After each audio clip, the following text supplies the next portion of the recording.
Alright, what's up everybody? We are on episode 10 of Fullmetal Alchemist Brotherhood, which is called Separate Destinations. It's going to be really interesting to see where we go from here, because I myself just came off of the ninth episode, and of course there was kind of a big scene teasing something at the end there, where we saw Scar once again.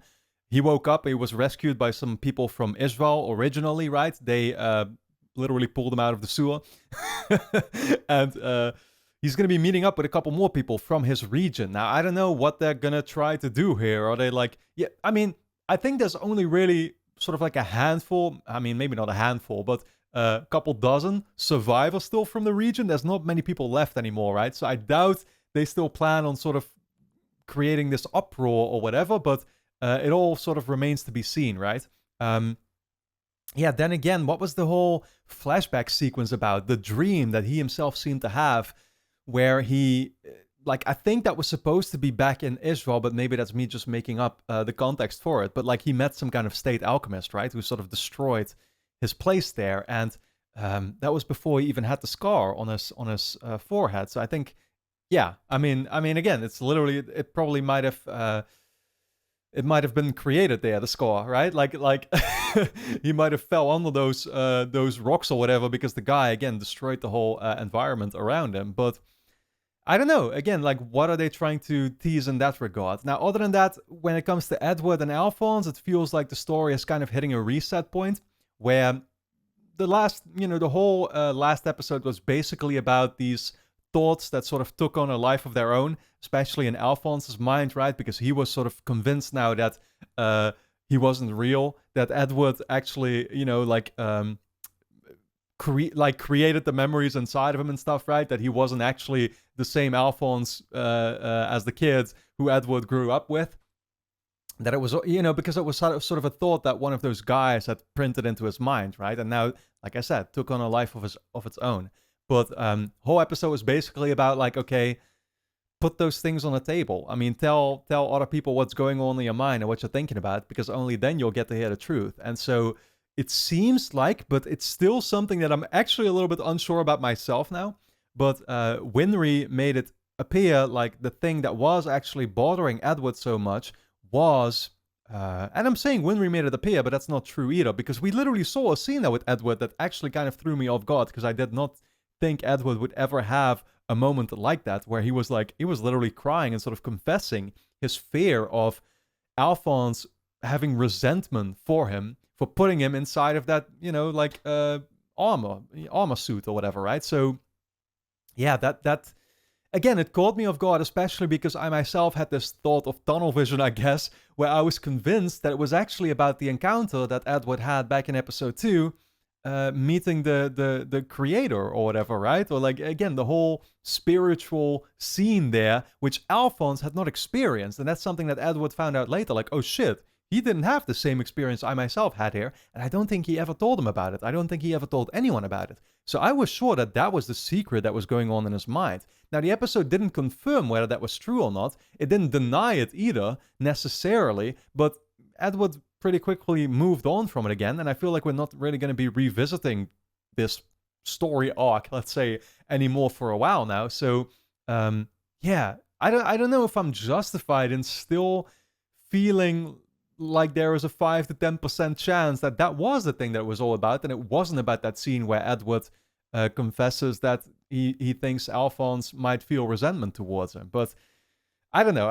Again, like, it could be just me wanting that to be it, and being, like, I was so dead set on it for basically after episode 7 already, where that guy was trying to print this idea into Alphonse's head that maybe I myself was now suffering, like I said, from that tunnel vision, right? Who is to say? But that being said, guys, we're going to dive into episode 10 straight away. And of course, do let me quickly point out that if you enjoy my reactions to Fullmetal Alchemist Brotherhood, you can watch the next 8 episodes straight away over on my Patreon page, which will be linked on top of the description.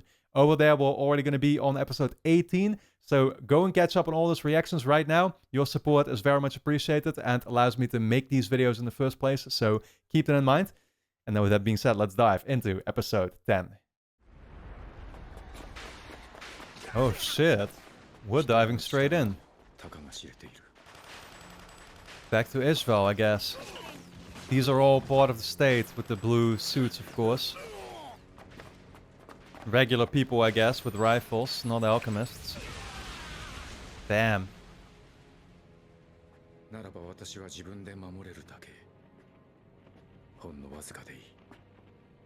Oh. That was Roy, right?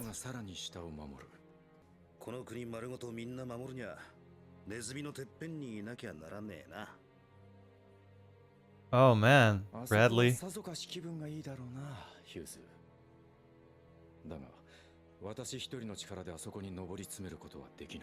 What?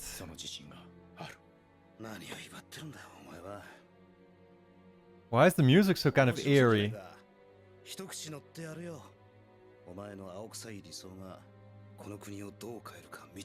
They want him to take the top position? What if...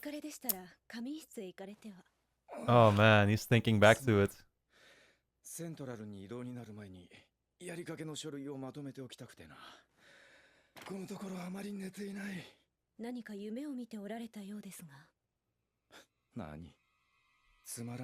Insignificant, no doubt. Oh man, so could one of these two sides then actually be involved with lust? Like, it could literally be Roy himself using lust actually to try and accomplish this goal. It could also be that it's gonna be kind of like, okay, Bradley might actually have these secrets, right? That he's keeping from people and that he's using lust. And in that case, it would be a good thing to overthrow the government, let's say. Overtake him, at least.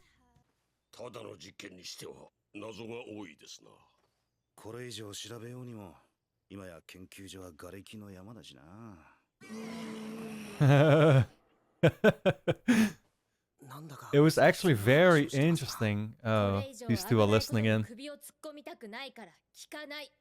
Yeah, this is not for you guys. Who is showing up? Is it gonna be Bradley? I was gonna say it was actually interesting to see Maes Hughes here. Like, he had such a different personality to him in that previous scene. Here we go. The big boss.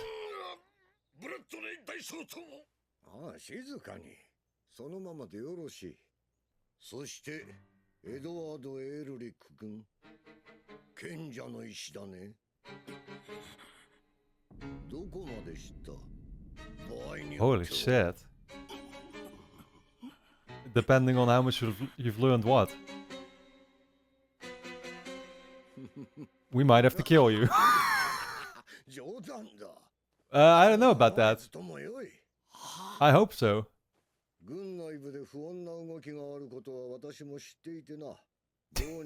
Look at Alphonse standing there.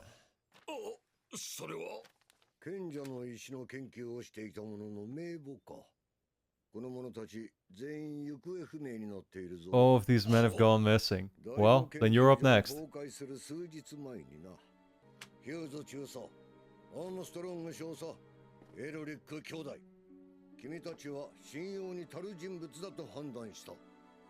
Okay.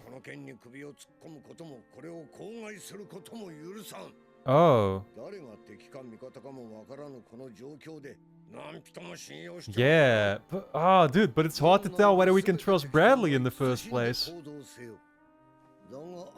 I don't know who to trust, to be honest. I don't trust any of them.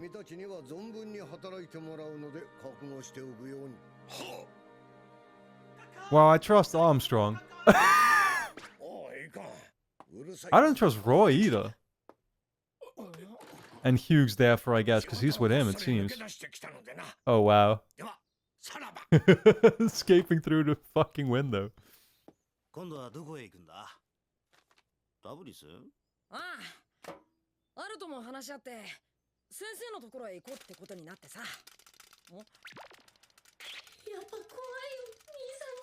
Teacher?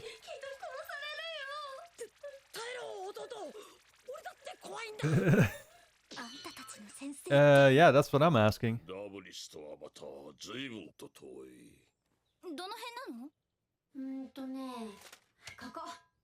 Dude, I need myself a picture of this whole map. I don't know if I should be looking at it. If I should be looking it up.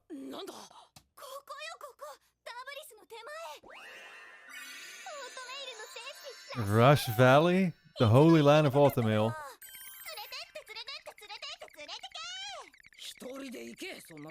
What is that? Like, what even is Automail? Is it the... Is it the material?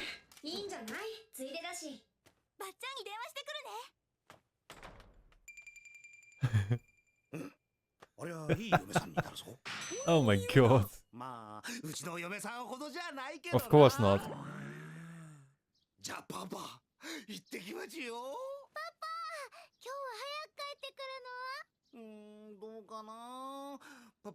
Oh my god, he always acts so... So cute. Oh god.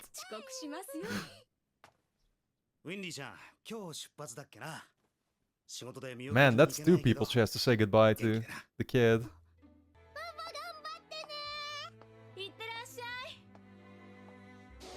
Ah, dude, this show has such wholesome scenes. Anytime there's like these kids involved or you know, animals.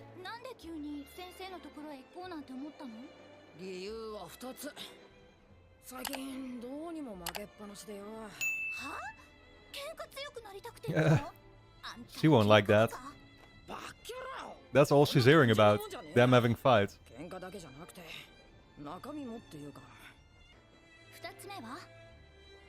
賢者の石について先生に聞く。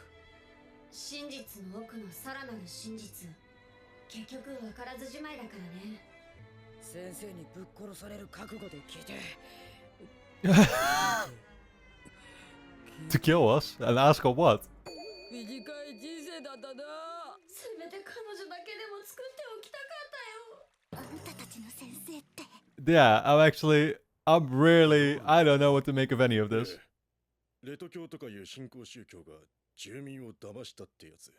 Oh. Oh, the region where the father was.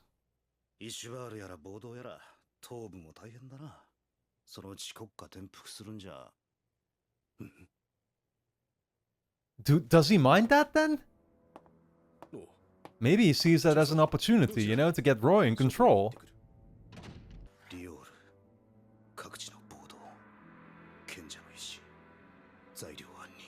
Lior was the town with the father, yeah, I think.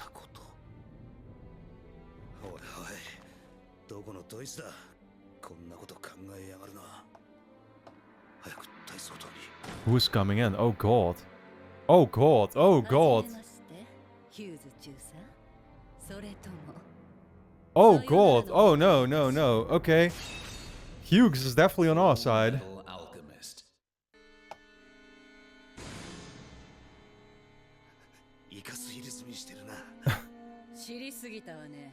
I like what's beneath it too. Yo! Oh shit, man. Nah, don't kill a fucking Hughes. Whoa, okay. Stabbed her. I don't know if that... I mean, I don't know. She seems kind of superhuman, right? So... I don't even know what that does to her.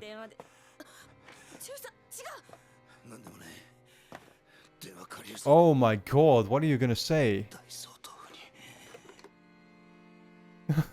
How did he just escape out of the room like that?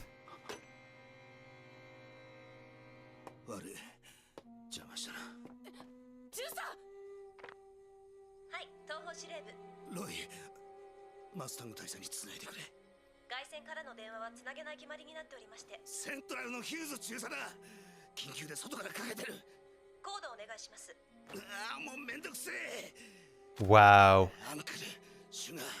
Oh my god.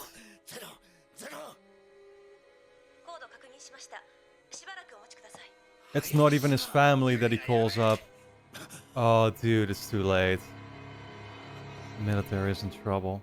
What?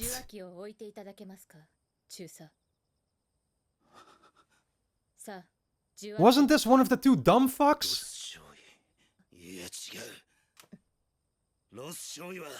左目の下に泣きぼくろがあるんだよ。 What? はあ、そうだっけ。うっかりしてた Oh, よ。 yeah, transformation. Oh, it's envy. これでいいかな。 Oh my god, yeah, thanks for letting me know that detail. Oh, fuck. 夢でも見てるみたいだぜ。 Because he could, yeah, he turned into the father 頭の回転が速い too. ばっかりにとんだ災難だったね。ヒューズ中さ。おいおい、勘弁してくれ。家で女房子供が待ってるんだ。ここで死ぬわけにはいかねえんだよ。 Wow, that's his wife. いい演出だろう。 Yeah. くそったね。 What was that supposed to say? You can't stab me if I look like your wife? Is he dead? またか。つなげ。 It's not gonna be him now. 娘自慢なら聞かんぞ。 Oh. Oh. I thought Envy was gonna be pretending to be him. だよね。無駄なことに命かけちゃったりしてさ。 Man. エリシア。グレイシア。 Damn, dude. ごめんな。早く帰って。約束。 Wow, I was not expecting him to actually die. このアップルパイ。 He seemed like he was gonna be an integral part to the story. 知ってるよ。 Man, really?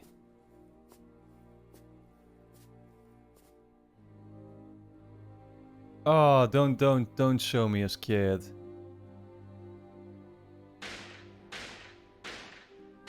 Damn. Fucking hell, man. I did not want this, dude. This show's tragic as fuck, man. ママ、どうしてパパ埋められちゃうの？ Oh, don't nah, fuck. エリシア。そんなことしたらパパお仕事できなくなっちゃうよ。エリシパパお仕事いっぱいあるって言ってたもん。やだよ。埋めないでよ。パパ。殉職で2階級特進。ヒューズ準将か。大丈夫ですか。大丈夫だ。いかん。雨が降ってきたな。いいえ、雨なんて。 いや、 Oh, 雨だよ。 man. 書庫へ行くと出て行きましてね。それが中佐を見た最後でした。 Yeah. 何者かと争ったのか。 Yeah, he was, そして次に向かったのが I mean, dude, that was literally a witness there. 怪我をしたまま電話をかけようとして、でもどこへもかけずに出て行ってしまったんです。 Yeah, what was the deal with that? He didn't want to use the phone there? 社内で通信できたものをわざわざ外に出て私に連絡を取ろうとした。 Yeah, I guess. They didn't want people to pick up on what he was going to say to Roy, I guess. というヒューズの言葉を聞いている。 The military is in trouble. あいつは何を伝えようとした。 大佐。 Does it mean that Bradley could have been involved, or would Bradley himself also be? Hopefully the whole military is fine, but... 殺害したと思われる者たちの目星はついています。どういうことだ。詳しく話せ。できません。大佐である私が話せと言っているのだ。上官に逆らうというのか。話せません。 What? これといった情報は得られませんでしたね。いや、まったく。少佐はお人よしだ。ヒューズを殺害したと思われる者たち。ということは、相手は複数。ひょっとすると、組織として動いている者たち。大佐である私の命令であろうというわけにはいかない。ということは、私以上の者が少佐に口止めしているということ。Yeah, yeah, yeah. 軍上層部絡みと考えていいだろう。 So we gotta figure out who it was. エルリック兄弟の探し物。すなわち、賢者の石だ。 Oh, so they are not even in the loop about that. I didn't even realize that. 賢者の石とヒューズ中佐。一体どんなつながりが。今はまだわからん。上層部に食らいつくぞ。ついてくるか。何を今さら。I mean, the only person that could be involved is Bradley, unless it's somebody outside of that we haven't been introduced to, I guess, right? Like, what is beyond the military? I'm not even sure about that yet. Alright guys, well, don't forget to subscribe to the channel, hit the notification bell, and the next 8 episodes are of course available on Patreon straight away, which will be linked on top of the description, so go and check it out. Man, yeah, what a devastating episode, honestly. I really was not expecting somebody in the military, one of our, let's say, main characters or main cast that we've been dealing with, to die this quickly in the show, honestly. I mean, so far, we'd seen a couple of very tragic moments, of course. I mean, by far the biggest one was Nina and Alexander back in episode 4, but they were just side characters, right? They were just like, yeah, standalone introductions in that one episode, and it was fucked up as it was, but that's sort of what I had assumed was cut out for the show moving forward for quite a while. We wouldn't really see people in the military or whatever die until sort of the later acts, if that makes sense. So to see Hughes die this early on, a character also that I think by far we had spent the most time with out of all the people in the military. You know, there was that scene way back in the, I think it was the first episode perhaps even, or like the second, no, I think it might have been the first one where we got him introducing Edward and Alphonse to his family and stuff, right? And it came so out of nowhere, and it was so nice to see. So yeah, this just all in all actually kind of threw me off guard. Now, here's the deal, right? Like what was the realization that he had, and what is actually going on here? Well, within the military, you know, it seems there's clearly an imposter there, right? And there is, I mean, it's everything that I've been speculating about for like, I feel 5 episodes now, where it's clear that there's somebody we can't trust, right? And I feel like the show is very much wanting to put the suspicion on Bradley. And it's, of course, the person who you would question the most, because he seems kind of out of reach. He's not as involved with everybody else, right? And, you know, even him showing up there in one of the early scenes in the episode, everybody was completely thrown off guard by it. And, you know, they were very impressed. And, you know, again, he's that sort of untouchable leader there, right? Even in the very first scene of the episode, he's visualized as like standing on top of this hill where everybody can see him. And so it tells, like, everything is meant to give across that particular image, that particular signal to you. So that's, yeah, fantastic how the show is doing that. But then again, he's still part of the military, right? And as Hughes is basically attacked there by lust, and he walks out of the room and he tries to make the phone call, right? He's still trying, I think, to reach Bradley there first. That's his first inclination, and he doesn't decide to do so, but he's talking about the military is in trouble at the end of the day, to Roy as well, right?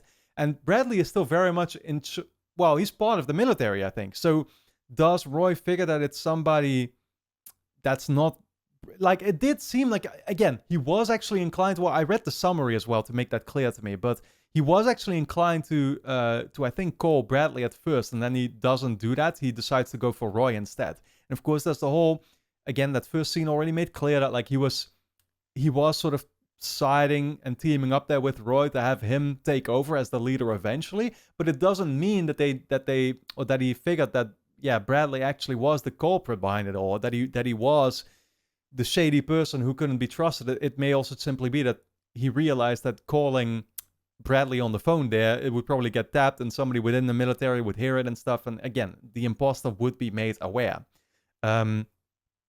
It's still a little hard to say though, because if it's not Bradley who can not be trusted, who else is it?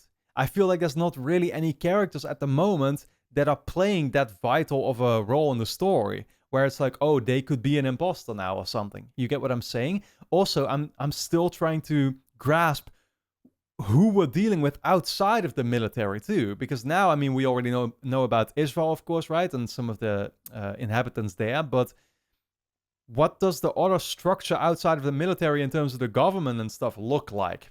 I have no idea. You know, it's completely out of the picture still. So again, is that culprit going to be somebody who we've yet to be introduced to? Or is it going to be somebody that we already know about, that so far has just played a relatively minor role? That's going to be the big question, but what an episode, guys. I hope you all enjoyed my reaction and review. Of course, if you did, then the next 8 episodes will be available straight away over on my Patreon page, which will be linked on top of the description. Over there, we're already going to be on episode 18. So go and catch up on all those reactions straight away. Your support is very much appreciated and allows me to make these videos in the first place. And then with that being said, I want to thank you all a lot for tuning in, and I look forward to seeing you back in the next episode.